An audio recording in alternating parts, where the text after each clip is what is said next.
بلکہ اس کو خوشی سے مان لیں تب تک مومن نہیں ہوں گے۔ اور اگر ہم ان پر فرض کر دیتے کہ اپنے آپ کو قتل کر ڈالو یا اپنے گھر چھوڑ کر نکل جاؤ تو ان میں سے تھوڑے ہی لوگ ایسا کرتے،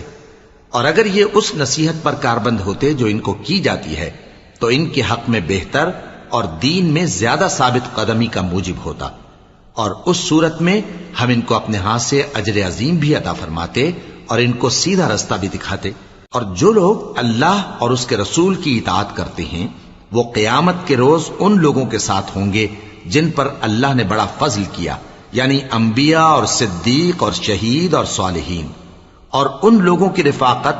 بہت ہی خوب ہے۔ یہ اللہ کا فضل ہے اور اللہ جاننے والا کافی ہے۔ مومنوں، جہاد کے لیے ہتھیار لے لیا کرو، پھر یا تو جماعت جماعت ہو کر نکلا کرو یا سب اکٹھے کوچ کیا کرو۔ اور تم میں کوئی ایسا بھی ہے کہ خواہ مخواہ دیر لگاتا ہے اور پیچھے رہ جاتا ہے، پھر اگر تم پر کوئی مصیبت پڑ جائے تو کہتا ہے کہ اللہ نے مجھ پر بڑی مہربانی کی کہ میں ان میں موجود نہ تھا۔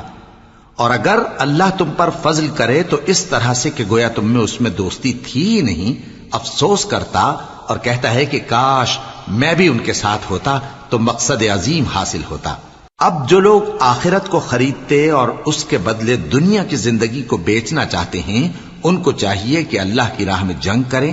اور جو شخص اللہ کی راہ میں جنگ کرے پھر شہید ہو جائے یا غلبہ پائے ہم عنقریب اس کو بڑا ثواب دیں گے۔ اور تم کو کیا ہوا ہے کہ اللہ کی راہ میں اور ان بے بس مردوں اور عورتوں اور بچوں کی خاطر نہیں لڑتے جو دعائیں کیا کرتے ہیں کہ اے پروردگار ہم کو اس شہر سے جس کے رہنے والے ظالم ہیں نکال کر کہیں اور لے جا، اور اپنی طرف سے کسی کو ہمارا حامی بنا اور اپنی ہی طرف سے کسی کو ہمارا مددگار مقرر فرما۔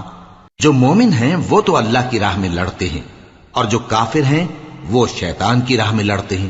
سو تم شیطان کے مددگاروں سے لڑو اور ڈرو مت، کیونکہ شیطان کا داؤ کمزور ہوتا ہے۔ بھلا تم نے ان لوگوں کو نہیں دیکھا جن کو پہلے یہ حکم دیا گیا تھا کہ اپنے ہاتھوں کو جنگ سے روکے رہو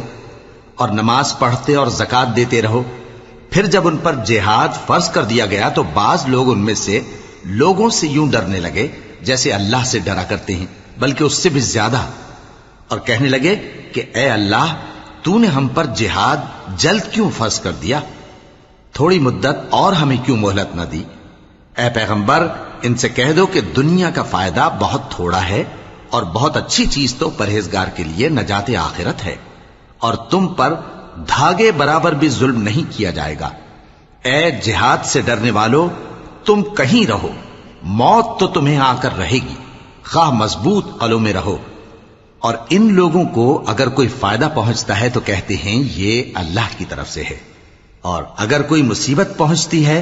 تو اے پیغمبر تم سے کہتے ہیں کہ یہ آپ کی وجہ سے ہمیں پہنچی ہے۔ کہہ دو کہ رنج و راحت سب اللہ ہی کی طرف سے ہے۔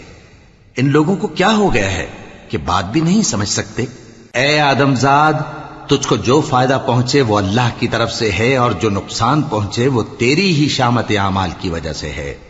اور اے نبی، ہم نے تم کو لوگوں کی ہدایت کے لیے پیغمبر بنا کر بھیجا ہے، اور اس بات کا اللہ ہی گواہ کافی ہے۔ جو شخص رسول کی فرما برداری کرتا ہے تو بے شک اس نے اللہ کی فرما برداری کی، اور جو نافرمانی کرے تو اے پیغمبر تمہیں ہم نے ان کا نگہبان بنا کر نہیں بھیجا۔ اور یہ لوگ منہ سے تو کہتے ہیں کہ آپ کی فرما برداری دل سے منظور ہے، مگر جب تمہارے پاس سے چلے جاتے ہیں تو ان میں سے بعض لوگ رات کو تمہاری باتوں کے خلاف مشورے کرتے ہیں، اور جو مشورے یہ کرتے ہیں اللہ ان کو لکھ لیتا ہے۔